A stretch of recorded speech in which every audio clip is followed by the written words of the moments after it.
여러분 행복하십니까? 어, 굉장히 이 말씀에 여러분 보는 눈이 아마 폭이 넓어질 거라고 생각하는데요. 여러분 은혜 받고 끝나는 건 별로 큰 유익이 없습니다. 은혜 받은 것을 나의 것으로 만들어내야 됩니다. 그래서 그 간증의 주인공이 내가 돼야 됩니다. 그것이 나의 유익을 갖다 주는 거예요. 그래서 성경에 이렇게 말합니다. 너희들이 복음을 들었지만 그것이 너희들에게 유익하지 못한 것은 아예 읽어보십시다. 히브리서 말씀을요. 읽어봅시다. 히브리서 4장 2절 말씀입니다. 같이 읽어보십시다. 그들과 같이 우리도 복음 전함을 받은 자들이나 들은 바 그 말씀이 그들에게 유익하지 못한 것은 듣는 자가 믿음과 결부시키지 아니함이라. 복음 전함을 아무리 지금 이거는요 재정에 대한 모든 복음의 말씀을 전하는 거거든요. 이걸 믿음과 결부시키지 않으면 나의 믿음과 결부시키지 않으면 들은 것이 무익하다. 무슨 유익이 있겠느냐 이 말입니다. 유익하지 못한다. 너에게 아무 유익이 없다. 그래서 복음 들을 때 좋죠. 기분도 좋고 흥분도 되고 소망도 있고. 근데 이 듣는 자가 믿음과 결부시켜 이 복음에다가 플러스 믿음을 결부시켜야만이 뭐가 나오냐면 결과가 나와요. 결과. 그대로의 결과. 우리는 지금 성부라는 결과를 내고 싶은 거예요. 성부. 하나님께 제물을 받아서 온 땅을 축복하는 이 결과를 내고 싶은 거죠. 그러면 복음은 제가 전할 것이고요. 여러분은 믿음을 결부시켜줘야 돼요. 이건 여러분이 하셔야 되는 거예요. 그래서 이 왕의 재정학교에서는 끊임없이 이 결과, 이 성부라는 이 결과에 가는 거예요. 네. 그러기 위해서 우리가 어떻게 하느냐면요. 끊임없이 믿음에 결부를 시키기 위해서 훈련을 시킵니다. 훈련하는 데 있어서 첫째는요. 왕의 재정책으로 훈련합니다. 그리고 왕의 음성책으로 훈련해요. 이 왕의 음성은 한 챕터씩 공부하게 되어 있습니다. 그래서 하나님 음성을 구분하는 거. 그 다음 워크북이 있습니다. 그리고 말성간통, 백일통독 이렇게 네 가지가 뭐냐면요. 이 왕의 재정학교에서 아주 철저하게 훈련하는 겁니다. 말성간통, 백일통독으로는요. 하루에 10장씩 읽으면서 말씀을 보는 관점을 열어주고요. 그다음 워크북은 진짜로 그대로 했더니 그대로 되느냐 이걸 이제 설명하는 거고요. 그다음 이제 왕의 재정책 끊임없이 읽고 음성책. 여러분 이제 교회가 아마 이 동영상을 다 찍었을 거예요. 그러면 여러분 홈페이지에 올려놓으면 계속 보면서 혹은 또 다른 교회 거도 보면서 끊임없이 훈련해야 돼요. 만일 여러분이 정말 우리 한번 훈련해 보겠습니다. 이렇다면 제가 워크북 사용 설명을 한 90분 정도 잡아가지고 제 제자 보내줄 수 있습니다. 워크북 사용 설명만 아주 잘 해서 여러분이 철저하게 워크북을 쓸 수 있도록, 그래서 철저하게 여러분 훈련될 수 있도록 훈련시켜 드릴 수 있습니다. 그래 하려면 이제 여러분들이 워크북을 준비하고 기다려야 돼요. 지금은 바깥에 워크북이 20개밖에 없어요. 그러니까 여러분이 그냥 아이고 은혜 받고 끝난다 이러면 거기서 끝이에요. 그냥 거기에서 그냥 좋은 강의 듣는 거하고 똑같아요. 여러분 집회 많이 해봤죠? 은혜 많이 받으셨죠? 거기에서 은혜 받고 여러분 안 살아내니까 그게 내게 되든가요? 한 달 안 갈걸요? 이 살아내야 돼요. 왕의 재정은 특히 왕의 재정 부흥은요. 부흥 집회는 살아내야 됩니다. 그래야 여러분 안에 여러분 지금 좀 답답한 게 있잖아요. 빚도 적고. 네. 이런 부분들의 실질적인 LT급으로 정말 빚의 속도로 빚을 갚아진다는데 저 김비진 뻥 아닌가? 아니요. 오늘 담임 목사님하고 얘기했습니다. LT급으로 빚 갚은 자매 실질적 감정을 가지고 빚 갚는 프로젝트 여러분한테 강의를 이제 올 겁니다. 그 자매는 사람들은 이렇게 반응했죠. 김미진 강사 강의는 사업가들이 들으면 좋은 강의 아닌가? 돈 버는 거니까 이랬어요. 나는 뭐 공무원인데 뭐 내한테 선한 일이 있을 거냐? 내 마누라 공무원이고 내 공무원이고 월급 뻔히 정해졌는데 어떻게 엑스트라 머니가 올 것이며 어떻게 내 빚이 그리 빠른 속도로 갚아질 거냐 이렇게 나한테 얘기하더라. 그래서 내가 이랬어요. 네 믿음대 대비라. 니는 딱 5 더하기 2가 7이네. 니 안 된다. 믿음이 안 된다 니는. 근데 제 강의를 들은 서문진이 간사님이 어떻게 반응했냐면 대학 교수입니다. 공무원이죠. 대학 교수 공무원. 월급 딱 정해졌죠. 남편은요 공무원입니다. 딱 정해졌어요. 월급이. 근데 이 자매가 약 빚을 한 7억 이상 지게 됩니다. 그래서 이 자매가 빚을 졌는데 공무원이 빚을 왜 졌냐? 예. 죄다 유학을 했거든요. 공부를 했거든요. 그 딸들이 다 유학하고 이 부부가 다 유학하고 이러면서 헛된 데 돈 쓴 게 아니에요. 그러다가 빚을 크게 져버린 거예요. 그리고 남 다 퍼줬어요. 남 다. 사회복지한다고. 빚내서 막 퍼줬어요. 다. 예? 빚내가 다 퍼져가지고 완전 거지 됐죠. 이런 상황 가운데서 이 자매가 와 이거 큰일 났네. 이거 진짜 내가 빚쟁이 돼가지고 안 되겠네. 이거 결단 내야 되겠다. 나는 능력의 한계에 잡혀있지만 나의 하나님은 전능하신 분이 아닌가.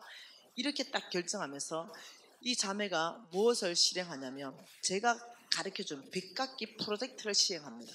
아주 철저하게 시행합니다. 네. 그리고는 이 자매가 2년 반 정도 만에 그 7억이라는 빚 다 갚아버립니다. 하나님 어떻게 바꿨을까요? 하나님 이 자매의 빚 어떻게 갚게 했을까요? 이 자매와 이 형제는요 굉장히 정직한 분이에요. 몸값을 바꿔버렸어요. 이 남편은 어떻게 몸값을 바꿔버렸나? 국장으로 바꿔버립니다. 1급 공무원으로. 또다시 바꿔버렸어요. 청와대로 들어가 버렸어요. 지금은 청와대 비서관입니다. 네, 이 자매도 몸값을 바꿔버리는 거죠. 하나님이 놀랍게 그래서 어떻게 해요? 퇴직금부터 시작해서 연금 다 올려버리는 거예요. 하나님 몸값을 싹 다 바꿔버리는 거예요. 여러분 하나님의 능력을 제한하지 마세요. 네. 딱 내 믿음만큼 역사하신 하나님입니다. 네, 그래서 여러분 어떻게 반응할지 그는 여러분 알아서 하세요. 자, 빚 갚는 프로젝트 할 때 자, 빚 지면서 빚을 크게 지면서 헌금한다? 이 부분에 대해서 어떻게 생각해요? 나는 빚 지면서 헌금한다. 빚 지면서 헌금하는 게 아니고 빚내서 헌금한다. 나는 빚내서 헌금한다. 네, 한번 봐보십시다. 하나님 말씀은 레위기 말씀입니다.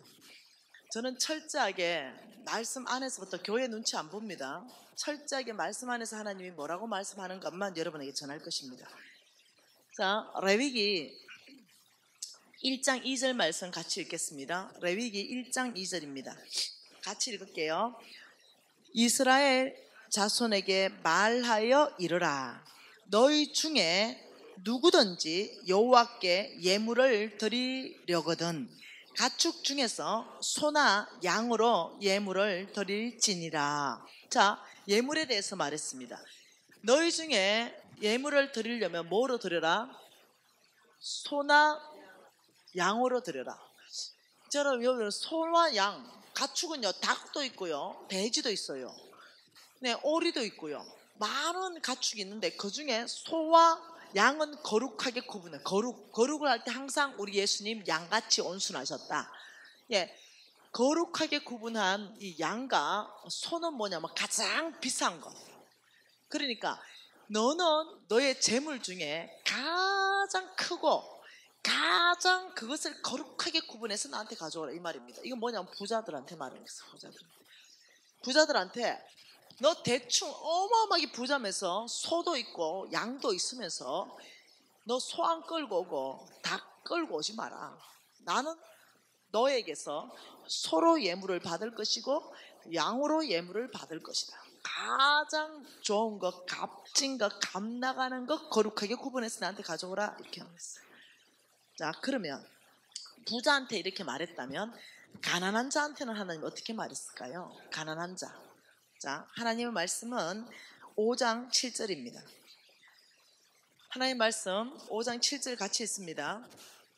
만일 그의 힘이 어린 양에 바치는 데 미치지 못하면 그가 지은 죄를 속죄하기 위하여 산비둘기 2마리나 집비둘기 새끼 2마리를 여호와께 가져가되 하나는 속죄물로 삼고 하나는 번제물로 삼으라. 자, 지금 부자에게는 소와 양을 했죠. 이 사람은 소와 양이 없어요. 예, 만일 그 힘이 어린 양을 바치는데 미치지 못한다, 가난하다는 뜻이에요. 가난하다. 그렇다면 너희들은 뭐요? 비둘기 중에도요, 하나님은 새끼. 참 우리 하나님 놀라우신 분. 예. 이거 너희들이 어린 양 바칠 힘이 없는데 어린 양을 빚내 가지고 나한테 가져오지 말라는 거예요. 너 있는 것 중에 이 가난한 사람은요, 이 비둘기가요, 소라니까요, 자기 전 재산이라니까요. 이 가난한 사람한테 비둘기 새끼 가져오라 이것이요, 아니 소가 있는데 비둘기 가져오라는 말이 아니에요. 똑같은 말입니다. 너의 전부를 가져오라 이 말이. 그리고 이해하셔야 돼요. 이 사람한테 비둘기 새끼가 전부예요. 이거 가져오라는 거예요.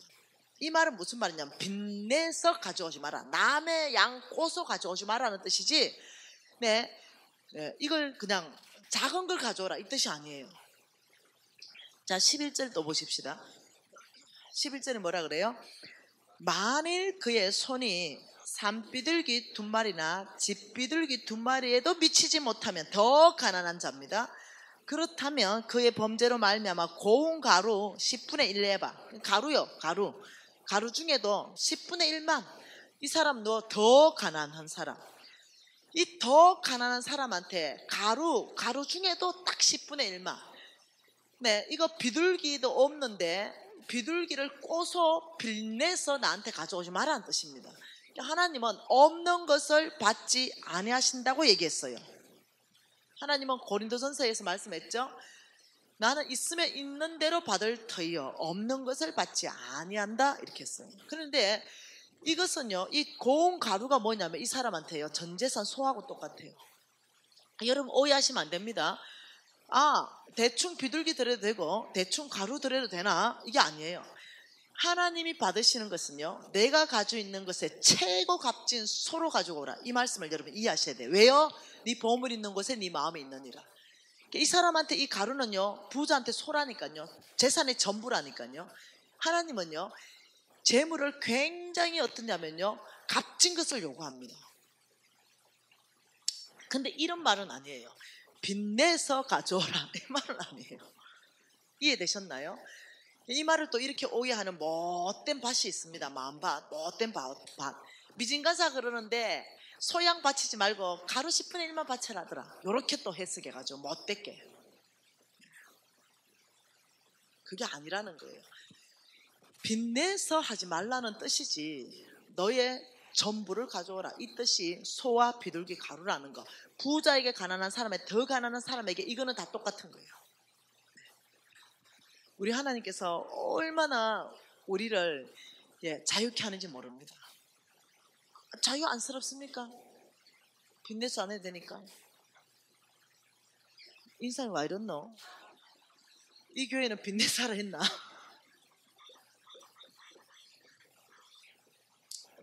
집 팔아서 하세요. 집 팔아서. 빚내서 하지 말고. 하나님께 정말 하고 싶으면 45평 아파트 35평을 줄이면 1억 생기잖아요. 정말 하나님 앞에 하고 싶으면, 우리 권사님이 진짜 하나님 앞에 하고 싶은데 아무것도 없다 이러겠는데 웃겠다니까요.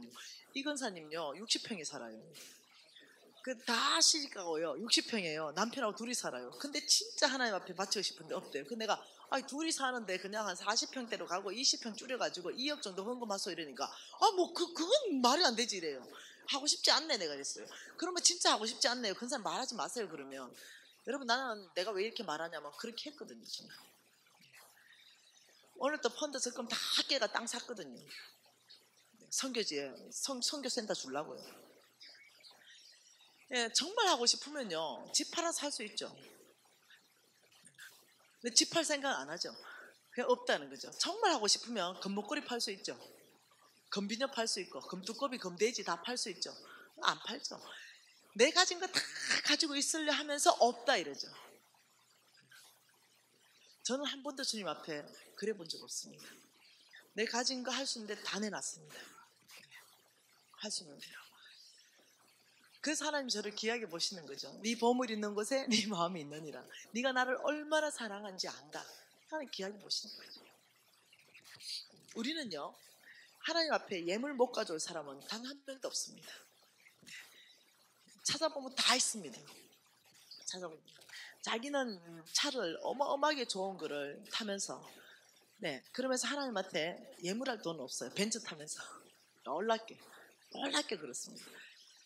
그런데 부자 되고 싶어요. 그 사람들 사는 모습과 그런데 부자 되고 싶어하는 그런 모습을 보면서 내가 이렇게 말합니다. 불가능에 도전하지 마라. 정말 하나님께서는 그 중심으로부터 성부 만드는 사람 따로 있다. 저는 정말 하나님의 성전을 짓고 하나님의 사역을 하는데 내 목숨도 안 아깝습니다. 근데 그 재물 뭐가 아깝겠어요? 여러분, 하나님 이렇게 말했습니다. 나는 이 성부를 축복한다. 성부로 이 사람들을 축복해서 이 창고를 가득 넘치게 할 것이고, 나는 여기 성빈들 이 사람들에게 나는 내가 명령했다. 교회 지어라, 우물 파라, 병원 세워라, 유치원 세워라. 너희들 창고를 내가 가득 채워주고 넘치는 시점에 이 넘치는 재물을 성빈들한테 주라. 그래서 이 사역들을 감당하게 하고 주의 나라 함께 확장하라. 이것이 재물 주는 이유라 그랬습니다. 내 하나님 여호와를 기억하라. 재물 얻을 능력을 주셨습니다. 이같이 하시면 아브라함에게 언약한 것, 너를 복주겠다, 너를 통해 온 땅이 복받겠다. 이거 여러분 꼭 기억하셔야 됩니다. 그래서 하나님은 성부를 찾습니다. 누가 성부 될 건가? 하나님의 그 어마어마한 재물을 나는 도대체 누구한테 부어줘야 되는가? 그 중심으로부터 성부 될 사람을 찾는데 하나님은 두 가지를 말합니다. 그 첫 번째가 뭐냐면 너희들 삶의 만몬은 제거하라. 만몬. 우리 어제 그래서 만몬 제거하는 거 했잖아, 그죠? 그 두 번째가 뭐냐면요, 하나님은 속부의 삶을 청산해라. 속부의 삶. 너희들은 속부의 삶을 반드시 청산해야 될 것이다. 이 성부에 하나님 원하는 딱 두 가지를 말씀하는 거죠. 어제는 만몬을 우리가 봤으니까 오늘 도대체 속부의 정의가 무엇인가, 이걸 지금 보고 싶은 것입니다. 누가복음 12장입니다. 누가복음 12장 오늘 읽은 말씀입니다. 이 12장에 여러분, 성비는 부르심입니다. 자 보세요. 성비는 뭐라고요? 하나님의 부르심. 성비는 부르심. 성부도 그런 부르심인가? 네 내 종이라고? 아닙니다. 성부는 선택입니다. 하나님께서 나에게 창고를 넘치는 시점을 주고 이 넘칠 때 네가 속부, 세상에 속한 부자로 갈래? 아니면 거룩한 하나님의 부자로 갈래? 네가 선택하는 삶을 살아라. 이렇게 말해요. 자, 여러분, 성빈이 한마디로 말하면 목사님들, 그다음 선교사들 이렇게 쭉 얘기하잖아요. 하여튼 주의 종들요. 하나님이 부른 종들 말합니다. 성부는요, 하나님이 물질을 준 사람들을 말합니다. 이 사람들은 뭐예요? 가는 선교사입니다. 이 사람들은 가는 선교사. 성빈들은 하나님의 종으로 어디를 가든지 가는 선교사예요. 한국에 가든지 일본에 가든지 중국에 가든지 아프리카까지 가는 선교사예요. 그럼 성부는 뭐냐면 보내는 선교사입니다. 돈을 무지 받아가지고 이 사람들 사역비 공급하는 보내는 선교사예요. 그러면 저와 여러분은 질문할게요. 같은 값이면 뭐 해야 됩니까? 이왕이면 뭐 하실래요? 여러분 성부라고 답하네요. 놀랍네요. 왜 성부예요? 이왕이면 성빈해야 되죠. 왜 빼빠지게 돈 벌어서 남 다 줍니까? 여러분, 이왕이면요, 남이 빼빠지게 벌어놓은 거 갖다 써야 되죠. 가는 게 최고죠. 목사 되는 거 최고죠. 선교사 되는 거 최고죠. 되면 하나님은 공급하시니까. 이 삶이 최고예요. 가는 선교사 최고입니다. 나는 다 가라 그랬어요. 우리 아들 보고도 제발 엄마가 사는 거 봤지? 빼빠지게 벌어가지고 95% 남 다 퍼주는 거 봤지? 니 왜 이렇게 살래? 이거 다른 사람 시켜라. 니는 가라. 지금 네팔 갔어요. 선교지 갔습니다. 무조건 가라. 근데 하나님이 나한테 가라 그랬어요. 인더 비즈니스 속으로. 그래가지고 나는 아프리카 선교 가고 싶었는데 못 갔어요. 이왕이면 가는 자로 뽑혀야 돼요. 대답 안 하노? 이왕이면 가는 자로 뽑히는 것이 가문의 영광이고 최고로 축복된 삶이죠. 어차피 한 번 살고 죽는데 하나님 있는 내 종이다. 너는 중국 가라, 너는 일본 가라. 이 가문의 영광이죠. 근데 못 뽑혀가지고 이렇게 앉아 있는 거 아니에요. 못 뽑혀가 이렇게 앉아 있으면 두 번째 차선의 삶을 살아야지. 보내기는 해야 될 거 아니에요. 가든지 보내든지 두 가지밖에 없는데 내가 뽑히지 못했는데도 하나님께 못 뽑힌 거예요. 뭐 다른 말 할 것도 없어. 여러분보다 내가 조금 나은 거는 뭔지 알아요? 말씀 사역자로 뽑혔다는 거. 그래도 목사로 못 뽑혔지만 말씀 사역자로 뽑혔다는 거. 하나님이 성경에 이렇게 말했습니다. 너희들이 말씀 사역자는 배나 존경해야 된다. 이렇게 말했어요. 난 그나마 좀 여러분들 뭐예요? 못 뽑혔는데 또 뽑힌 목사님들 선교사들 욕하는 사람도 있어. 목사님들 선교사님이라고 인격이 훌륭합니까? 덜 떨어진 사람 얼마나 많은데. 중간에 변질돼가 상태 안 좋은 사람 얼마나 많은데. 그래도 욕하지 마세요. 왜? 하나님은 그래도 내가 아니고 걔라잖아요. 그 덜 떨어진 선교사 그 사람이라잖아. 욕하지 마세요. 함부로 주의 종 욕하지 마십시오. 하나님이 알아서 처리할 거예요. 타락해서 타락한 대로 하나님 누나를 뽑아버리든지 다리 몽둥이를 분질러 버리든지 알아서 할 거예요. 하나님이 뽑았으니 하나님이 죽이든지 살리든지 하나님 소관 대로 하세요. 이렇게 절대로 욕하지 마세요. 이게 복받는 비결 중에 하나입니다. 우리 어머니가 늘 부탁했습니다. 주의 종 욕하지 마라. 주의 종 대적하지 마라. 다윗처럼 행동해라. 그게 복받는 비결이다.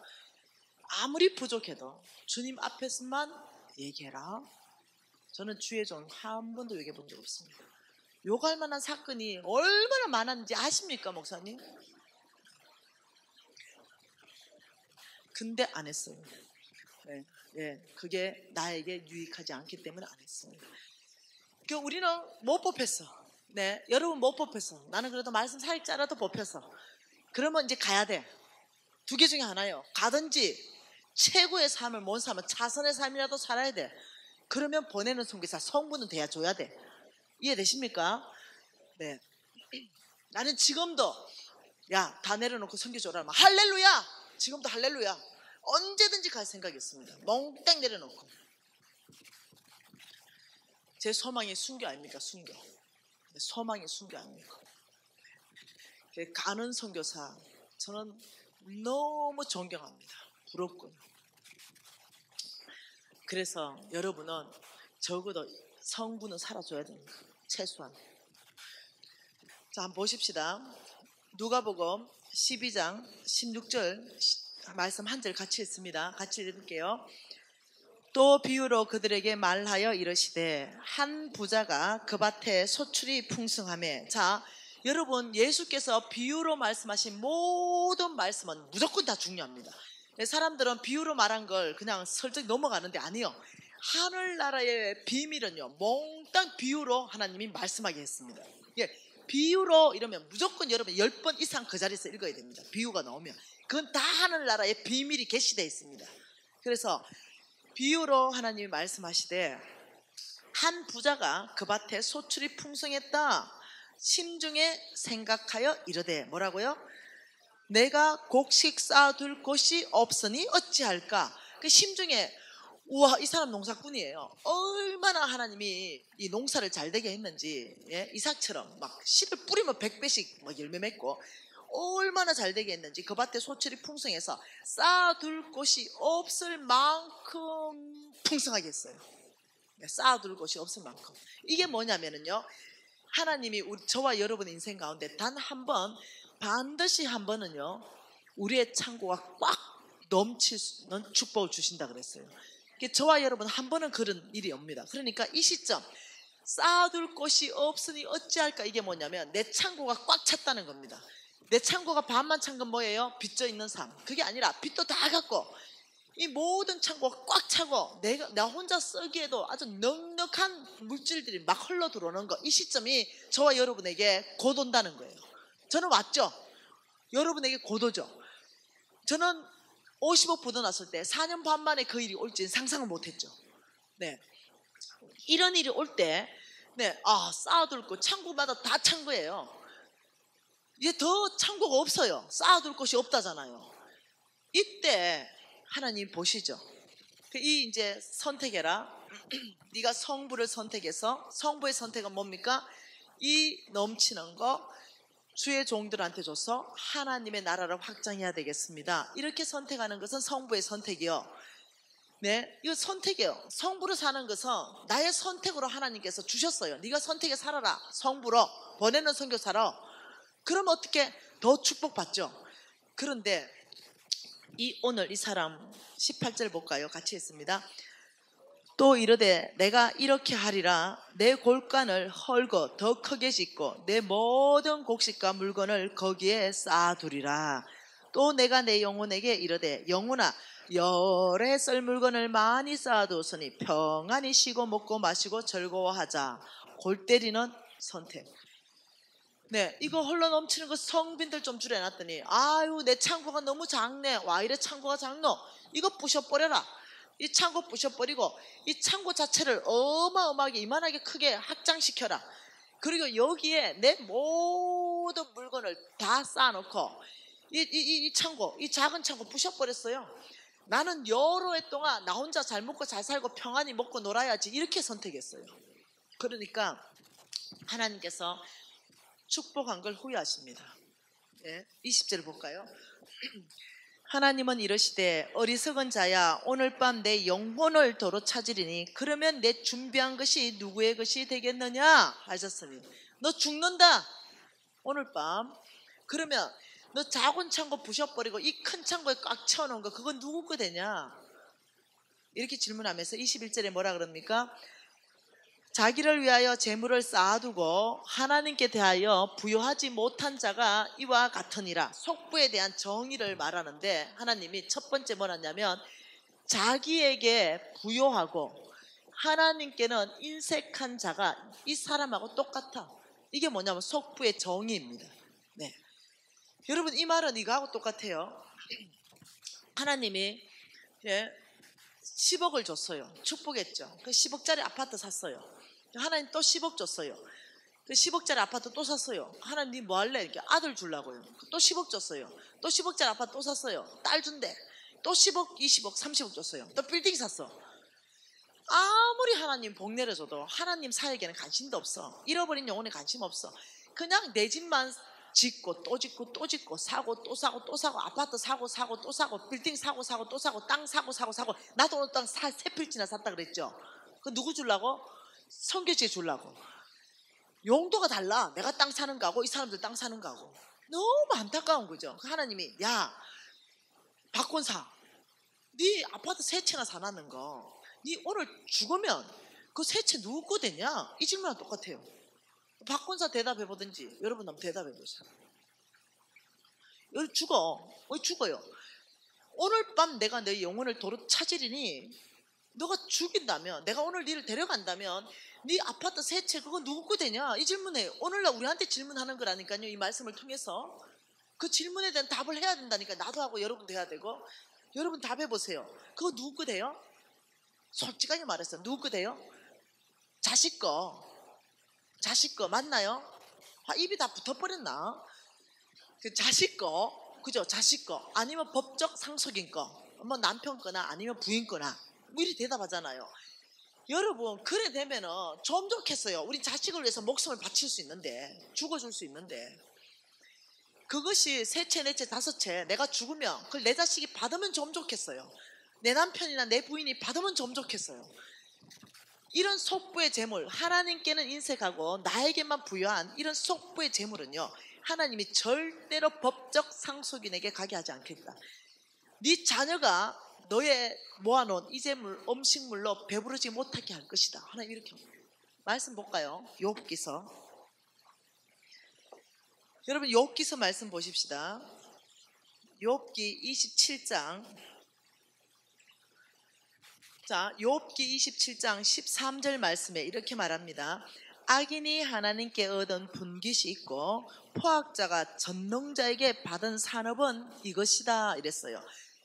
돈에 관련되어서 악인이라고 표현된 모든 표현에요, 속부라고 바꿔 읽어도 절대로 성경에 오류가 없습니다. 속부가 하나님께 얻은 분깃, 속부가 전능자에게 받은 산업은 이것이다, 그 결과는 이것이다, 이렇게 말하는 거죠. 14절에 뭐라 그래요? 그의 자손은 번성하여도 칼을 위함이요 그의 후손은 음식물로 배부르지 못할 것이다. 네 재물 자식한테 안 줄 것이다. 그리고 16절 17절에 뭐라 그래요? 그가 속부를 말합니다. 그가 비록 은을 티끌같이 쌓고 의복을 진흙같이 준비할지라도 그가 준비한 것은 어인이 입을 것이요 그 은은 죄 없는 자가 차지할 것이다. 속부가, 그 악인이 비록 은이나 의복을 티끌같이 진흙같이 준비했다 하더라도 그 준비한 것 지금 누구한테 준다는 거예요? 굿뉴스. 속부 아닌 사람들한테 굿뉴스. 속부인 사람한테는 좀 곤란한 뉴스. 네, 누구한테 지금 준다는 거예요? 의인한테 준다. 부의 이동을 시킬 것이다. 이런 재물 하나님께 인색하고 자기에게만 부여하고 이렇게 쌓았다 그러면 네가 죽는 순간 네 재물은 자녀에게 줄 것이 아니요 내가 의인에게, 의인은 오직 믿음으로 말미암아 살리라. 로마서 정의, 시편 37편 정의는 의인은 은혜를 베풀고 나누어 주는 자가 의인이다. 의인은 은혜를 베풀고 나누어 주고 믿음으로 살기 때문에 내가 그에게 재물을 줄 것이다, 이렇게 말합니다. 이걸로 다 이해가 안 되죠? 미가서 말씀으로 좀 보충하겠습니다. 자, 미가서 말씀입니다. 요나서 바로 다음에 있습니다. 미가서 6장, 자 10절 말씀, 11절, 12절, 석절 같이 한번 읽겠습니다. 오늘 이 밤 중요한 밤입니다. 같이 읽습니다. 악인의 집에 아직도 불의한 재물이 있느냐? 축소시킨 가증한 에바가 있느냐?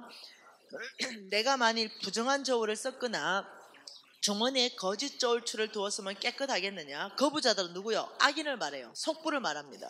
그 부자들은 강포가 가득하였고 그 주민들은 거짓말을 하니 그 혀가 입에서 거짓되도다. 악인들의 특징이 뭐냐면요, 그 속부, 그 부자들은 속부를 말해요. 그 악인, 그 부자들의 특징이 뭐냐면은 그들은 불의한 재물을 쓰고 가증한 에바를 쓰고 부정한 저울을 쓰고 거짓 저울 추르고 입은 거짓말하고. 다시 말하면 속부의 두 번째 특징이 뭐라고요? 부정직입니다. 왜요? 만몬의 영향 받고 사는 게 속부기 때문에요. 부정직한 삶을, 어저께 만몬의 영향 첫 번째가 부정직한 삶을 얘기했죠. 이 속부들 특징이 뭐냐면요, 아주 불의한 재물을 좋아해요. 부정직한 재물도 돈을 위해서라면 저울추를 속여요. 네, 그 상술이 아닙니다. 상도도 아니에요. 그건. 네, 아주 부정직하게 저울을 속여서까지 하는 거죠. 그래서 하나님께서 이 두 가지가 속부의 정이다. 하나님께 인색하고 자기에게 부여하고 부정직한 삶. 이렇다면 13절이 그러므로 이건 항상 결과입니다. 속부임으로 악인임으로 그 부자들이 뭐로, 이 말입니다. 그러므로 어떻게 해요? 나도 너를 쳐서 병들게 하였으며 내 죄로 말미암아 너를 황폐하게 하였나니. 첫 번째 속부의 결과는, 첫 번째가 병입니다. 병. 내가 너에게 병을 보낼 것이다, 이 말입니다. 14절에는요 내가 먹어도 배부르지 못하고 항상 속이 빌 것이며 내가 감추어도 보존되지 못하겠고 보존된 것은 내가 칼에 붙일 것이며 내가 씨를 뿌려도 추수하지 못할 것이며 감람 열매를 밟아도 기름을 내 몸에 바르지 못할 것이며 포도를 밟아도 술을 마시지 못하리라. 끝내겠다. 너의 첫째 병을 보낼 것이고 두 번째는 네가 감추어 놓은 것까지도 내가 칼에 붙여서 없앨 것이다. 너 씨 뿌려도 추수 못한다. 감람 열매 밟아도 너 기름 못 바르고 너는 포도를 밟아도 술 못 마신다. 두 번째 내가 너를 대적하는 것은 재물이다. 너의 모든 재물을 끝내겠다. 왜? 너는 하나님께 인색하고 자기에게 부여하고 부정직하게 만몬에 잡힌 삶을 살고 있다. 네, 근데 여러분 질문 하나 합시다. 하나님은 치유하고 회복시키고 연약한 건 고치시고 병든 자는 회복시키시고 사망은 생명으로 옮기시는 그 놀라우신 하나님의 성품인데 병을 보내고 재물을 끝낸다, 이거 하나님 성품이 맞냐는 거죠. 왜 이런 결과를 주시냐는 거죠. 그 이유를 명확하게 왜 그런지를 16절에 설명하고 있습니다. 그 16절이 뭐예요? 너희가 어머리의 율례와 아합의 집의 모든 예법을 지키고 그들의 전통을 따르니 내가 너희를 황폐하게 하였다. 그게 이유라는 거예요. 황폐하게, 두 가지로 병과 재물을 완전히 끝내는 그 황폐함을 했는 이유가, 여러분, 아합 왕의 아버지가 오므리입니다. 너희가 오므리의 율례와 아합의 집의 모든 예법을 지킨다. 아합의 부인이 이사벨이에요. 이사벨이 섬겼던 신의 이름이 바알 신입니다. 바알은 농업의 신이에요. 바알의 원래 이름이 만몬 신이에요. 그래서 여러분이 왜 이렇게 부정직하고 하나님께 인색하고 이렇게 왜 사냐면은 결과적으로 너희들의 주인이 바뀌어 있다. 만몬이 너희들이 주인이 되었기 때문에 이렇게 살고 있다, 이 말입니다. 결과적으로 너희가 어므리의 율례와 아합의 집의 모든 예법과 전통을 따라가니 내가 너희들을 황폐하게 한다. 결국 주인이 바뀌면 어떤 일이 있기 때문에, 도대체 주인이 하나님에서 만몬으로 바뀌면 어떤 일이 있기 때문에 하나님이 이렇게 강력한 조치를 취하시는가? 하나님 말씀은 마가복음입니다. 마가복음 10장입니다. 이 마가복음 10장이에요. 여러분 오늘 이 말씀에 계시 받기를 원합니다. 자, 마가복음 10장 자 17절 한 절 이렇게 말합니다. 예수께서 길에 나가실새 한 사람이 달려와서 꿇어앉아 묻자오되 선한 선생님이여 내가 무엇을 하여야 영생을 얻으리까? 이 사람은요 무엇을 얻고 싶었냐면요 영생을 얻고 싶었어요. 다른 말로 하면 천국을 얻고 싶었습니다. 여러분 이 사람은 부자 청년입니다. 그러니 우리 예수님의 대답이 무엇이었냐면은 19절에 살인하지 말고 간음, 도둑질, 거짓 정언, 속여 빼앗지 말고 내 부모를 공경하라. 여러분 이 대답을 영생, 천국 가는 대답으로 하셨어요. 맞나요? 아니죠. 여러분 이게 만일 천국 가는 대답이면 여기 몇 명이나 천국 가겠노? 네, 부모 공경 뭐 하는데? 그게 천국 가는 대답이 아니에요. 우리 예수님께서 이 청년이 너무 잘한 걸 칭찬하신 말씀이에요.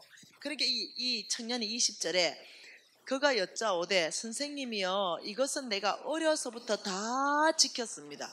그리고 예수님 아셨죠? 이미 이 청년이 얼마나 잘하는지. 네. 그래서 진짜 영생에 대한 답을 주는 건 21절입니다. 예수께서 그를 보시고 사랑하사, 우리 예수님은 진짜 사랑하는 마음으로 영생에 대한 답을 줍니다. 그것이 뭐냐면은 너 있는 것을 팔아서 가난한 자한테 주라, 이렇게 얘기한 거예요. 다시 말하면 이 부자 청년은 천국을 얻고 싶었는데 우리 예수님은요 그 천국 가는 길을 돈으로 얘기했어요. 너 있는 것을 팔아서 가난한 자한테 주라. 질문 하나 합시다. 그 진짜로 이 청년이 있는 것을 팔아서 가난한 자한테 주면 영생 얻습니까? 영생 갑니까? 천국 갈 수 있어요? 아니지요. 못 가지요. 돈을 얻어 못 가요. 하나님 나라. 네, 못 가요. 그런데 왜 가난한 자한테 네 있는 걸 팔면은 영생 갈 수 있다고 말할까요? 이것은요 우리 예수님이 이 청년을 딱 보니까 그 청년 안에 두 주인이 들어앉아 있는 거예요. 한 분은 진짜 하나님인데 이 청년이 알지 못하는 만몬이 이 청년이 진짜 주인이 되어 있는 거예요.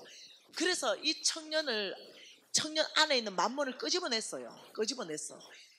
왜? 네 보물이 있는 곳에 네 마음이 있다 했죠. 돈을 건드려 보면요 사람이요 안면을 바꿉니다. 사람, 목사님 동그래 한번 해봤죠? 네, 사람 정확하게 나옵니다. 동그래 보면 아무리 신앙 좋은 장로님 같아도 동그래 딱 하면 나옵니다. 네, 목사님 아무리 신앙 좋아도요 동그래 보면 목사님 신앙이 나옵니다. 네. 이 돈, 너 있는 걸 팔아서 가난한 자한테 주라 이러니까 바로 어떻게 만몬이 확 드러났어요. 이렇게 말했어요. 너 지금 예수가 뭐라 그러냐? 네가 지금 안 먹고 안 쓰고 뼈 빠지게 모아놓은 그걸 지금 가난한 자한테 주라 그러냐? 저 예수가 지금 제정신이냐? 이건 네 거지. 얘기했죠 만몬이. 이건 네 거야. 이건 네 거라니까. 이걸 왜 가난한 자한테 주니? 이거와 영생이 뭔 상관이 있니? 빨리 예수를 떠나가. 여러분 디모데전서 6장 10절에 뭐라고요? 돈을 사랑하면 왜 된다고요? 일만 악의 뿌리가 돼서 믿음에서 뭐요? 떠난다. 이 청년은 돈을 사랑하는 청년이기 때문에 돈을 사랑하면 결과는 반드시 믿음에 떠나게 돼 있어요. 이 청년은 돈을 사랑했던 부자 청년이에요. 그런데 천국도 가고 싶어요. 자기가 주인이 바뀌어 있다는 것도 몰라요. 그러니까 예수께서 돈을 딱 끄집어내서 가난한 자한테 주라니까 딱 드러났어요. 진짜 주인이. 여러분 로마서 6장 16절에 뭐라 그럽니까? 너희가 누구의 말에 순종함을 받으면 그 순종함을 받는 자의 종이 되는지 알지 못하느냐. 창세기 3장 사건이 지금 여기 딱 일어난 거예요. 창세기 3장은 뭡니까? 하나님께서 따먹지 마라 선악과. 근데 사단이 따먹어라. 그래서 사단의 말 듣고 따먹었어요. 그러니까 하나님이 네가 사단의 종이 되었다. 누구의 말에 순종하면 그 순종하는 자의 종이다. 이렇게 했어요. 지금 딱 창세기 3장 사건입니다. 우리는 매일 창세기 3장 사건하고 마주합니다. 있죠? 누구? 우리 예수님은 네 가난한 자한테 주라.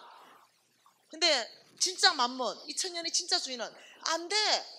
예수의 말 듣지 마. 내 말 들어. 그 돈의 주인은 너야. 말도 안 되는 소리. 빨리 예수를 떠나가. 말씀 그대로 일어나죠. 돈을 사랑하면 믿음에서 떠난다 그랬죠. 그래서 결과가 뭐예요? 이 청년 믿음에서 떠났잖아요. 다 아는 결과 아닙니까? 그래서 어떻게 해요? 22절에 재물이 많은 거로 부자인 거로 이 말씀으로 인하여 슬픈 기색을 하면서 갚버렸어요. 예수를 떠났죠. 믿음에서 떠났습니다. 그러니까 23절에 예수께서 둘러보시고 제자들에게 이르시되 재물 있는 자는, 부자는, 이때 재물 있는 자 부자는요 속부입니다.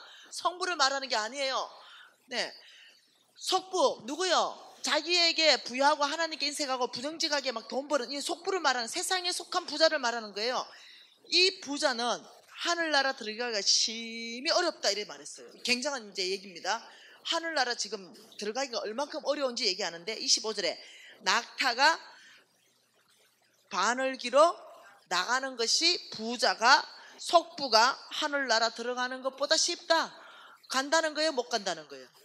간다는 얘기 좀 하지 마세요. 못 간다 이 말입니다. 오직 갈 수 있는 것은 회개하고 주인을 바꾸는 거예요. 왜? 오직 천국은 믿음으로 말미암아 가기 때문에 그래요. 여러분 이 말씀 좀 더 보충해 보십시다. 누가복음 말씀으로 보충하십시다. 여러분 저는요 목사님이라고 자동적으로 천국 간다고 생각 안 합니다.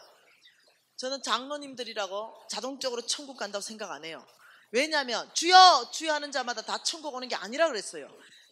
저는 오직 예수를 믿는 믿음으로 사는 사람만 천국으로 간다고 저는 확신하고 있습니다. 여기 지금 누가복음에 뭐라 그럽니까? 누가복음 3장에 2절 같이 한번 읽어보십시다. 2절에 뭐라 그래요? 안나스와 가야바가 대제사장으로 있을 때에 하나님의 말씀이 빈들에서 사가랴의 아들 요한에게 임한지라. 지금요 이 시대적 배경은요 티베르스 황제 15년입니다.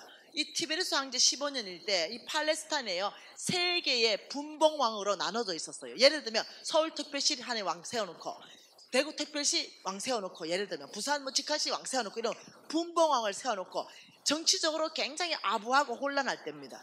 여기에 대제사장들도요 막 아부하고 이럴 때입니다. 아주 영적으로도 어두울 때고, 이때 빈들에서 하나님의 말씀이 빈들에서 사가랴의 아들 요한에게 임했어요. 요한이 빈들에 있는데 갑자기 뭐가 임했어요? 훅 뭐가 임했어요? 하나님의 말씀이 그냥 사가랴의 아들 빈들에서 그냥 요한에게 확 임해버렸어요.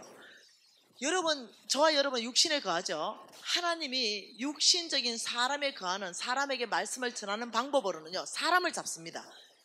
그때는 사도 요한을 잡았어요. 이 요한을 잡아서 하나님의 말씀을 요한에게 임해가지고 요한의 입을 통해서 말씀을 전하게 했어요. 주일에는 누구 잡습니까? 네, 담임 목사님을 사용하셔서 담임 목사님을 통해서 주의 말씀을 선포하게 합니다. 적어도 왕의 제정 부흥 4일 동안은 하나님이 저를 쓰십니다. 저에게 하나님 메시지를 주고 이 말씀으로 여러분을 섬기게 하셨어요. 그렇듯이 그때는 세례 요한을 쓰시기로 결정하고 하나님의 말씀이 빈들에서 세례 요한에게 임해버렸어요. 세례 요한의 입에서 나오는 말은요 세례 요한의 메시지가 아니고 하나님의 메시지였어요. 그것이 뭐였냐면은 4절에 주의 길을 준비하라. 그가 오실 것을 곧게 하라. 이렇게 말했는데 제가 관심 있는 것은 7절 8절이에요. 7, 8절에 뭐라고 하나님이 요한을 통해서 말했는가 볼까요? 요한이 세례를 받으러 나오는 무리에게 이르되 독사의 자식들아 누가 너희에게 일러 장차올 진노를 피하라고 하더냐. 그러므로 회개에 합당한 열매를 맺어라. 이렇게 말한 거예요. 지금요 저를 통해서 여러분에게 하시는 말씀이에요. 독사의 자식들아 너희들이 회개에 합당한 열매를 맺어서 장차올 진노를 피하라. 이렇게 말한 거예요. 굉장히 강력한 메시지잖아요. 장차올 진노가 뭐냐면요 지옥입니다. 영벌이에요. 이 영벌을 피하는데, 이 지옥을 피하는데 너희들은 독사의 자식들아 회개에 합당한 열매를 맺어야 영벌을 피할 수 있을 것이다. 이 말이 너무 강력했어요.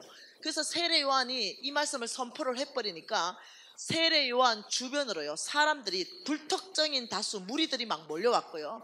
두 번째는요 세리들이 몰려왔어요. 세리들. 세 번째는 군들이 몰려왔어요. 볼까요?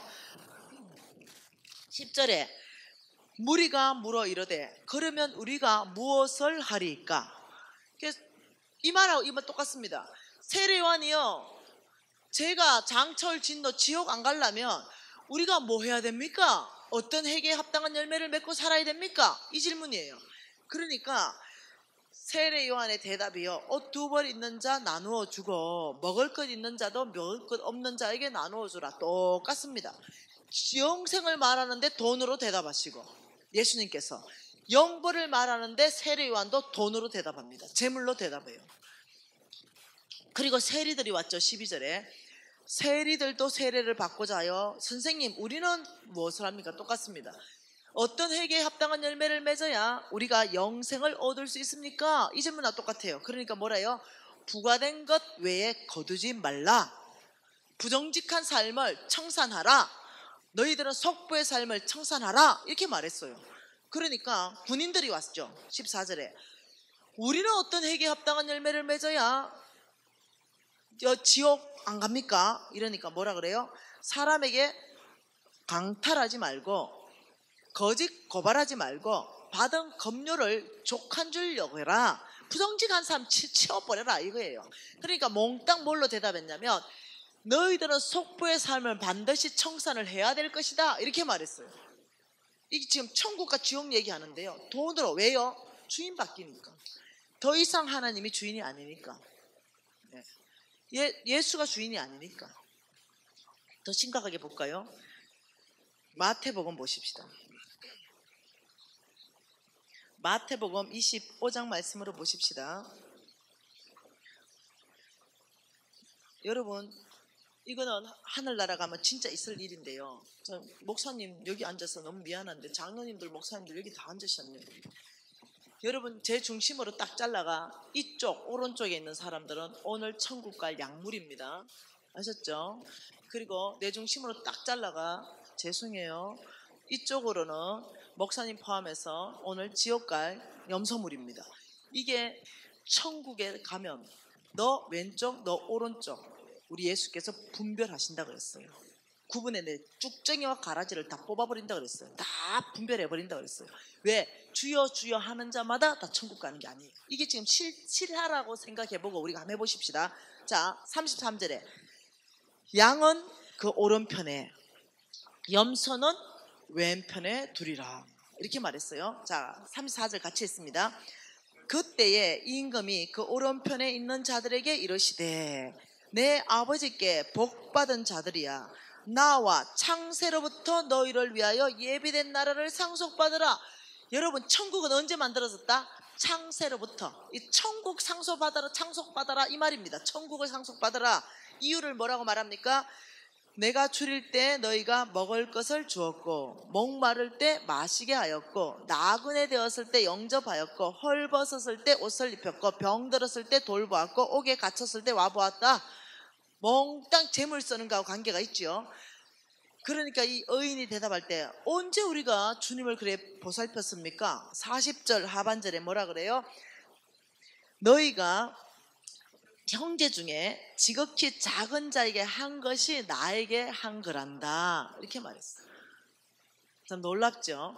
그러면서 왼쪽에 있는 사람들을 바라보면서 뭐라 했습니까? 또 왼편에 있는 자들에게 이르시되 저주받은 자들이야, 나를 떠나 마귀와 그 사자들을 위하여 예비된 영원한 불에 들어가라. 지옥 가라. 왼쪽 두 분 다 기분이 어때요? 상당히 거시기 하잖아요. 지옥 가라. 왜 우리가 지옥 가야 됩니까? 내가 목사로서 이것도 했고, 내가 장로로서 이것도 했고, 내가 권사로서 이것도 했고, 내 집사들로서 이것도 했고. 이런데 이유를 뭐라고 말합니까? 내가 줄일 때, 목마를 때, 나그네 되었을 때, 헐벗었을 때, 병들었을 때, 옥에 갇혔을 때 너희들은 나를 안 돌봤어. 이렇게 얘기했어요. 그 우리가 언제 안 돌봤어요? 이러니까 예수께서 45절에 뭐래요? 지극히 작은 자에게 하지 않은 것이 나에게 안 했다. 이렇게 말해요. 그러면서 46절 다 같이 했습니다. 그들은 영벌에, 의인은 영생에 들어가리라 하시니라. 여러분, 두렵고 떨림으로 신앙생활 해야 됩니다. 천국과 지옥은 명확하게 있습니다. 네, 오직 무엇으로 가느냐? 믿음으로 갑니다. 네, 이 가난한 자를 돌봤다고 가는 게 아닙니다. 이거는 지금 가난한 자, 줄인 자, 배고픈 자, 이런 자를 먹였기 때문에 갔다는 게 아니에요.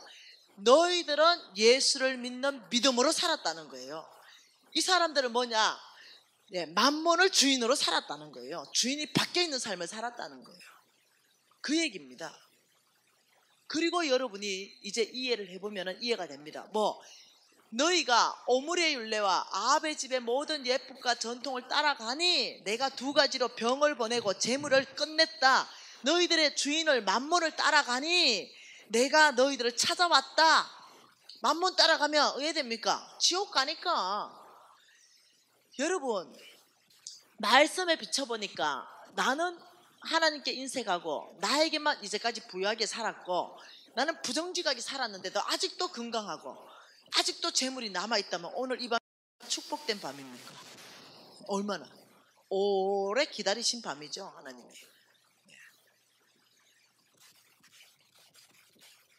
이 돈을 잘못 다루면요, 이 병을 보내고 재물을 끝내면 뭐 해야 됩니까? 웬만큼 이 정도 얘기하면 돌아와야 될 거 아닙니까? 주님께로. 근데도 안 돌아와요. 망하기 전에 안 돌아와요. 여러분, 저한테 하나님께서 얼마나 많은 사인을 줬겠어요. 돌아오라고, 부정직 끊으라고. 내가 이만큼 축복했으면 하늘나라 좀 풀으라고 얼마나 얘기했겠어요. 근데 나는 내 빌딩 사고 더 사고 더 사고 했죠. 얼마나 하나님이 나한테 많은 것을 얘기했겠어요. 근데 하나님 좀 더 잘 되면요, 빌딩 하나 더 사면요, 아버지 더 부자 되면 그때 할게요. 네. 근데 여러분이 지금 건강하고 여러분 주인은 만몬으로 이미 밖에 있는 속부인데도 건강하고 재물이 남아있잖아요. 이 강력한 말씀에 좀 돌아오면 점점 안 돌아와요. 망해야 돌아옵니다. 이 두 가지로 망해야 돌아온다니까요. 이게 복이라니까요. 그대로 있으면 지옥 갈 건데 병 완전 불치병 보내고 재물 다 끝내면 딱 내 짝 아닙니까? 김미진 딱 거꾸로 나는 거예요. 그러면 주님 앞에 돌아와서 뭐랍니까? 주여, 한 번만 살려주십시오.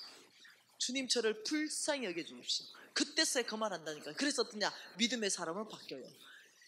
하나님이 왜 이렇게 하시는가? 하나님 성품은 회복하고 새롭게 하고 기회를 주고 용서하시고 용납하시고 하나님 회생시키시고 생명을 주시는 분인데 왜 이렇게 하느냐? 생명 주기 위해서. 이해하셔야 됩니다. 하나님의 사랑이 여러분에게 이게 집행하게 만든다는 걸 이해하셔야 됩니다. 이거 집행되고 나면은 굉장히 고통스럽습니다. 난 두 번 다시 그 자리 가고 싶지 않아요. 여러분 안 당해봤죠? 하나님이 우리를 인간 만들 때는 죽어요, 그 손에서. 그런데요, 인간은 됩니다. 죽게 돌아오거든요. 병 들어서 죽게 돌아오고 재산 다 날려서 죽게 돌아오거든요. 그 정도 되면 죽게 돌아오거든요. 이 짝이 나야만이 죽게 돌아오겠어요? 오늘 밤 회개하고 돌이키겠어요? 그죠? 이렇게 하나님께서 부드럽게 말씀으로 할 때 회개하고 돌이켜야 됩니다. 근데 제가 부산에 어느 교회에서 집회했습니다. 부드럽게 돌이켜라 그랬어요. 그때 정말 하나님께서 대붕을 일으켰어요. 많은 사람이 회개하고 돌이켰습니다. 그리고 부산에서 내가 잤기 때문에 20명의 권사들하고 같이 밥을 먹었습니다. 점심을. 근데 뭐 한 끼에 한 20만 원 정도 되는 아주 비싼 집에 갔어요. 근데 어느 뭐 큰 부자가 낸대요. 뭐 부자가 내준다니까 먹어줬습니다. 그래 그 집에 갔는데 그 부자가 나한테 명함을 하나 딱 내미는데 명함을 보는 순간 깜짝 놀랐어요. 내가 이미 알고 있는 그 우리나라의 몇십 대 그룹 안에 들어가는 회장님 사모님이에요. 깜짝 놀랐죠. 뭐 이 정도 부자 같으면은 그래 은혜 받았으면 20만 원짜리 쏠만 다다 이러고 있는데 이 자매가 이렇게 말합니다. 그때 당시 한 60살 후반쯤 된 것 같은데 나는 이제 아주 그냥 40대 이제 초반이고 이러니까 간사님 제가 인생을 오래 살았습니다. 그리고 제가 산전수전을 다 겪었습니다. 그런데 오늘 간사님 말씀은 참으로 은혜롭고 좋았습니다. 그런데 속보 메시지만큼은 꼭 그렇게 되는 건 아닙니다. 나는 인생을 많이 살면서 속보인 사람이 잘 되고 재물은 불어나고 평안한 걸 너무 많이 봤습니다. 이래 얘기하니까 여러분 속보 메시지 사실 조금 껄끄럽잖아 듣기에. 그러니까 갑자기 20명 권사님들이 여러분 돈이 그 정도 있으면요 건의가 있어요. 건의. 사람들이 건의를 부여해. 이 사모님이 그래 말하니까 줄을 바로 바꿔서는 거 있죠. 분명히 회개했는데 뭐 그렇지 안 그럴 수도 있지 이렇게. 야 근데 내가 영적으로 분별이 되잖아요. 이 사모가 그때 그 20명의 마음을 싹 훔쳐가는 거예요. 근데 또 성질이 그때 성숙되고 있는 중이었어. 사모님 왜 속보입니까? 자기가 속보 아니래.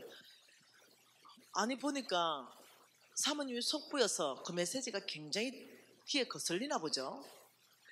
아니 강사님 화내지 마시고 나 화낸 거 아니에요. 따주는 거지. 강사님이 그래 말씀하는 것이 내가 인생에 살다 보니까 꼭 그렇게는 되지 않고 속보인데도 잘 죽는 거 얘기했습니다 이래. 그러니까 왜 당신의 인생 스토리를 얘기합니까? 나는 지금 변치 않는 하나님의 말씀을 가르쳤는데 왜 당신은 당신 경험을 얘기해서 이 사람들 마음을 다 뺏어갑니까? 이 사람들 오늘 다 천국 백성 되었는데. 그게 이제 내가 열받았죠. 나는 속보밥 안 먹습니다. 그러니까 그때 내가 400만 원 결제한 거 오늘날까지 후회하는 결제입니다. 그리고 열받았어요. 그러니까 이 사모님이 너무 화가 나니까 자기 나가겠대. 그래서 그렇게 하시라고. 그리고 내가 이렇게 말했어요. 사모님 제발 성경 좀 읽으세요. 내가 이렇게 말했어요. 그러니까 내가 강사로 갔는데 그 군사님들 뭐라 하겠어요. 붙어버렸는데 둘이. 근사님들 아무 말 안 하고 이제 앉아 있는 거죠. 근데 아저씨 불렀어요. 우리 밥 30분 있다가 가져와라. 그리고 그 식당에서 다시 강의가 시작됐습니다. 근사님들 다 성경 꺼내라 내가 이러면서 시편 73편을 꺼내라. 여러분들 꺼내야 될까 아이가.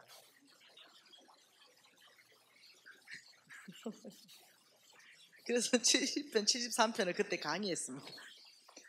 아이고 내가 성경 많이 읽어놔서 내가 참 다행이지. 여러분 다윗 시대에 쓰여진 아사벳입니다. 이 시편 73편은 이 시편 기자가 왜 속부가 형통하고 편안하고 죽을 때도 돈이 많고 이것 때문에 시험 들어가지고 하나님 앞에 울부짖는 그런 고백입니다. 자 시편 73편 2절과 3절과 4절 그리고 12절 이렇게 넉 절 읽겠습니다. 나는 거의 넘어질 뻔하였고 나의 걸음이 미끄러질 뻔하였으니 이는 내가 악인의 형통함을 보았고 오만한 자를 질투하였음이로다. 그들은 죽을 때도 고통이 없고 그 힘은 강건하며 12절에 볼지어다 이들은 악인들이라도 항상 평안하고 재물은 더욱 불어나는도다. 예, 똑같은 얘기예요. 그 사모님하고.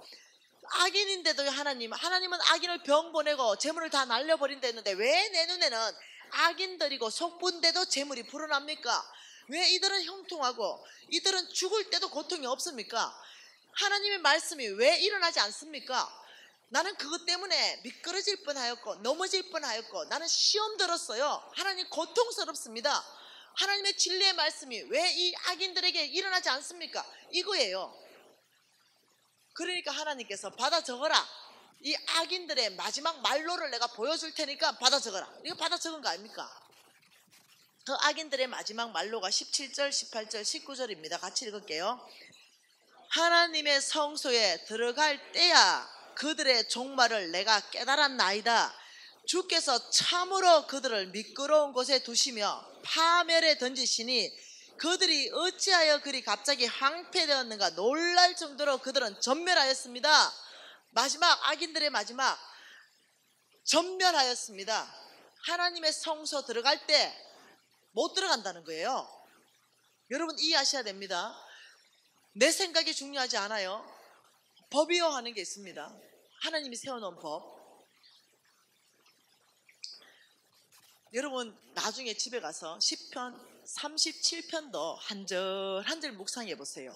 속부와 성부, 성부가 받는 축복, 속부가 받는 벌, 이것을 계속 대조적으로 37편 전체를 얘기하고 있습니다. 이거 73편 거꾸로 하면 37편 똑같은 얘기가 나와 있습니다. 집에 가서 읽어보세요. 집에 가서. 여러분 그래가지고 내가 막 화를 냈죠.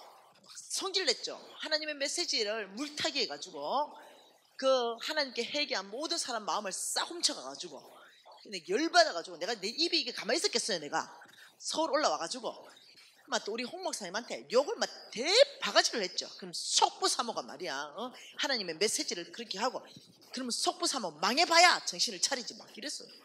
그러니까 우리 홍 목사님이 왜 그러시냐, 아브라함의 씨가 회개하고 돌이키라 해야 되지 망해봐야 한다고 그런 악담을 하냐. 제발 그러지 마시고 하나님 회개하고 돌이킬 수 있는 축복 주세요 이렇게 좀 말해. 아니 목사님은 인격이 고상했을지 내가 그 입에 나옵니까? 내가 그 사모는 망해봐야 정신 차리는 사모예요 이랬다는 거예요. 저 이제 조금 많이 좋아졌어요. 좋아지고 있는 중이에요 계속. 근데 그 사모가 3년 있다가 전화 왔어요. 이거 홍성곤 목사님 아는 얘기예요. 전화 받았어요. 깜짝 놀랐어요. 아유 속부사모 와 전화했어요. 그러니까 미진 간사님의 유튜브 강의가 그렇게 은혜가 된대. 그 내가 아차 왜 꼭 새벽기도 안 나오다가 나오는 사람 느낌 있죠. 뭔 일 있나? 사모님 뭔 일 있습니까? 이러니까 간사님 요즘 간사님 이 강의로 은혜 받고 산대. 인터넷 들어가 버려. 자기 회사 세상에 워크아웃 들어갔어. 서울에요 2천억씩 하는 이런 빌딩요 여러 개 가지고 있습니다. 싹 다 워크아웃. 지금도 그 회사 치면 워크아웃 중입니다. 못 일어납니다. 완전히 끝나버렸어요.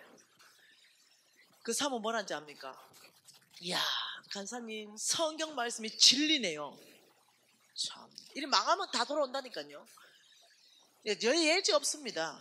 네, 병 안 들고 재산 망한 게 감사하지요. 네, 불치병까지 들고 네, 재산까지 망하면 더 억울하죠. 근데 그쯤 되면 은혜가 된대요. 여러분 왕의 재정학교에 있었던 얘기 할게요. 예, 이거는 다 아는 사실이기 때문에 공개해도 괜찮아요. 자기 엄마가 속부인데 죽을 때 300억을 자식한테 넘겨줬어요. 근데 이 자식이 누구냐면요 간호사만 60명을 거느리는 병원장이었어요. 근데 그 300억 받아가 뭐 어째저째 잘 해보려고 하다가요 그 돈 300억 다 날아가고 그 병원 그 큰 병원 다 날아가고 너무 신경 써가지고 중풍 맞아가지고 수술 끝나고 지금 500에 월 20만 원짜리 삽니다. 그래가 그 의사 선생님이 왕의 재생학교 입학해가지고 마이크로 간증했습니다. 여러분 속부로 살면 자식이 망합니다. 절대로 속부의 재물을 자식한테 주지 말라고. 피를 토하면서요. 여러분 이해하셔야 됩니다. 한 번은요 이런 교회를 갔습니다. 좀 큰 교회 갔는데 장로님 은퇴 장로님이 오셨습니다. 그러더니 머리가 뗀뗀한 장로님이야. 난 장로님들 너무 좋아하는데 이 하트가 없는 장로님, 그냥 머리 장로님. 그러면서 이렇게 말하는 거죠. 아이고 간사님 참 말씀 한번 잘하시네. 어찌 그래 말을 잘해요. 이야 말 잘하네 이래. 근데 그 하면 은혜 받았습니다. 살아내겠습니다. 저 먼저 실천하겠습니다. 이런 말은 안 하고 와 간사님 말 잘하네 이렇게 말해. 그러면서 하는 말이 간사님 내가 오늘 속보 강의 잘 들었긴 했는데 나는 절대 망할래야 망할 수 없습니다. 이래. 왜요? 이러니까 내가 말씀에 비춰보니까 내가 속부로 살았대. 솔직히 고백해요. 또 쿨해. 네. 그런데 나는 정년퇴직 다 했고 나는 이제 사업체 싹 다 정리했대. 그래서 서울에 빌딩 몇 개를 가지고 있는데 그 빌딩 하나가 몇백만 원씩 하는 거야. 그래서 자기는 그냥 임대료만 받고 사업을 안 하는데 어떻게 그 빌딩이 날아가겠니? 안 망한대. 자기 망할래야 망할 수 없는 구조래. 그 내가 사람의 생각은 그런데 하나님이 손대면 날아가 보죠. 막 장로님 회개하십시오. 빌딩 그래 많으면 속부였으면 빌딩 한 채 교회 갖다 내고 회개하고 나머지 빌딩 좀 지키세요. 이랬지. 아 이거 빌딩 하나가 돈이 몇백억 가는데 이러는 거야. 그러니까 교회에다가 몇백억짜리 하나 갖다 내시고 나머지 한 두 개는 지키시고 그리고 사세요. 이랬더니 내가 속보이긴 해도 나는 망할래 망할 수 없어 이러는 거예요. 그리고 지나갔어요. 네. 이분은 젊을 때 은퇴를 하셨어요. 70 은퇴한 게 아니라 젊을 때 은퇴하셨는데 몇 년 지났는데요. 그 장로님 우리 재정학교 입학한 거예요. 그래가지고 장로님 이러는 거예요. 왜? 바깥에 나와봐래. 자기 말하지 말해. 왜요? 이러니까 우리 아들 놈이 여기 있으니까 말하지 말해. 아들 왜요? 이러니까 아들이 미국에서 벤처 기업을 하는 아들이었어요. 굉장히 똑똑한 아들. 이 아들이 벤처 기업이 어마어마하게 잘 된 거예요. 그러니까 이 아버지한테 아버지 그 뭐 빌딩 돈 얼마 받는다고 그거 해요. 아버지 이거 팔아가지고 미국에 이거 다 하십시다. 이러면서 놀랍게도 그거 싹 팔아가 아들 다 줬어. 여러분 놀랍죠? 눈에 뭐가 씌어버리는 거예요. 눈에 뭐가 씌어버려. 그러니까 완전히 그 아들이 다 날려버렸어. 그 둘이 거지 돼가지고 같이 재생학교 돌았어요. 놀랍죠? 눈에 씌어버려요. 그래서 하나님이 손댈 때는요, 그거 안 팔까? 기본적으로 안 팔잖아요. 씌어버려요. 그래서 그걸 팔아본다니까요. 그래서 끝나. 여러분 안 팔 것 같죠? 네, 하나님이 손댈 때는 날아가 본다니까요. 여러분이 다른 생각하지 말고 여러분이 만일 속부라면 자, 여러분 몇 구절 더 봐보십시다. 그러면 자 5분 정도만 더 하십시다. 예레미야 17장 보십시다. 예레미야 17장 11절 보십시다. 예레미야 17장 11절에 뭐라 그럽니까? 11절입니다. 불의로 치부하는 자는 자고새가 낳지 아내한 알을 품은 같아서 그의 중년에는 그것이 떠나겠고 마침내 어리석은 자가 되리라. 이것을요 현대인의 성경으로 번역한 걸 그대로 읽어드릴게요. 부정직한 방법으로 돈을 모아 부자가 된 사람은 자기가 낳지 아니한 알을 품고 있는 자고새와 같아서 언젠가는 그것이 자고새를 버리고 날아가 버리듯이 그의 부가 조만간에 그를 떠날 것이니 그는 결국 어리석은 사람이 될 것이다. 하나님이 또 말했어요. 부정직한 사람. 자, 그러면 잠언서 말씀 보십시다. 잠언서 28장 말씀 좀 보십시다. 성경에 무지하게 많은데 몇 구절만 보십시다. 잠언서 28장 8절 말씀에 이렇게 말합니다. 중한 별리로 자기 재산을 널리는 것은 가난한 사람을 위하여 가난한 사람을 불쌍히 여기는 자를 위하여 그 재산을 저축하는 것이다. 중한 별리 부정직하게 압제하지 마라. 높은 고리 대금업 성도끼리 하면 안 돼요. 성도끼리 돈을 빌려줬으면 높은 고리 대금업 하는 거 하나님이 금하십니다. 네가 높은 고리 대금업으로 재산을 모았으면 네 재산을 가난한 자를 불쌍히 여기는 자한테 내가 옮겨버릴 것이다. 혹시 높은 거리 대금업을 했다면 멈추십시오. 혹시 돈을 빌려간 사람이 굉장히 가난한 자라면 탕감해 주십시오. 받은 이자만큼 좀 탕감해주고 은행 이자 정도면 족합니다. 아니면 원금도 좀 까주세요. 11기 재정학교에 학생이 왔습니다. 돈을 빌렸는데 이부이자를 빌렸답니다. 권사님한테. 그런데 1억에 이자가 200만 원이래요. 그래 빌렸는데 잘 될 때는 괜찮는데 자기가 거의 망해간대요. 근데 자기가 이자 준 걸 계산해 보니까 돈을 1억도 더 줬더래요. 원금보다 더 줬더래요. 그래서 권사님을 찾아갔대요. 권사님, 제가 이자를 원금보다 더 줬으니 이제는 더 이상 이자를 받지 마시고 제가 돈을 주는 걸 원금을 좀 까주면 어떻습니까? 그 이자 준다고 원금이 줄어들지 않으니까. 그 권사님이 말도 안 되는 소리 하지 말라고 이랬다는 거예요. 그래서 저한테 상담을 했어요. 어떻게 하면 되냐고. 근데 이 자매는 회생할 수가 없어요. 그래서 파산 신청하라고 그랬어요. 파산 신청. 그 근사님 1억도 못 받아. 파산 신청하면. 그 근사는 악하다 그랬어요. 1억이나 더 받았고 네가 그만큼 이렇게 무너져가지고 가정이 깨질 위기에 있고 이 정도 같으면 이제는 내지 말고 그것만 이제 갚아라. 이렇게 하면 좀 좋아요. 근데 그걸 안 한다는 거죠. 이렇게 독하게 됐어요. 교회 안에서부터 다들 만몬이 주인이 돼가지고. 그러면 하나님이 네 지금 재산 저축해 놓은 거 내가 그걸 부에 이동을 시켜서 누구한테 준다? 가난한 자를 불쌍히 여기는 자에게 너의 재산을 취해서 그에게 주겠다. 이 굉장히 무서운 얘기예요. 잠언서 13장에 또 나옵니다. 한 구절만 보고 이제 마치십시다. 잠언서 13장에 22절에 뭐라 그럽니까? 13장 22절에 선인은 성부를 말합니다.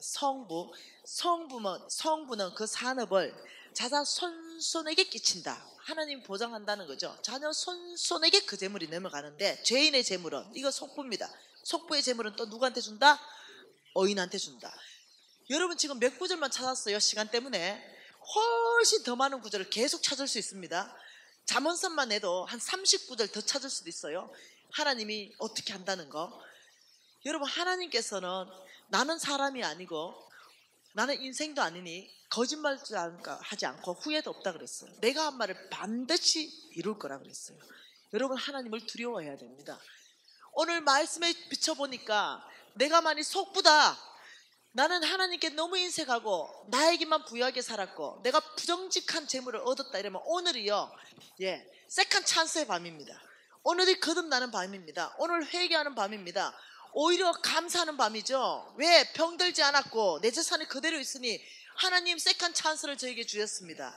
하나님 저를 오래 기다려 주셨습니다. 아버지 회개하고 돌이키겠습니다. 이러는 순간 예수 믿는 순간 자리가 옮겨지듯이 속부에 있었지만 회개하고 다시는 부정직하게 안 벌고 다시는 하나님께 인색하지 않는 순간 자리가 성부로 옮겨지는 거 아닙니까? 얼마나 이게 놀라운 복음이겠어요. 여러분 오늘 이 밤을 그냥 보내시겠어요? 아니면 정말로 이 밤은 나의 밤이다. 내가 새롭게 정말 하나님으로부터 선물 받은 밤이다. 이렇게 보내겠어요. 오늘 한 5분 동안은 아무도 가지 마세요. 아무도 가지 마시고 하나님 앞에 감사하고 어떤 사람은 감격하고 어떤 사람은 회개하면서 그러면서 하나님 저는 이제 속부로 살지 않겠습니다. 오래 기다려 주셔서 감사합니다. 여러분 이렇게 기도하십시다.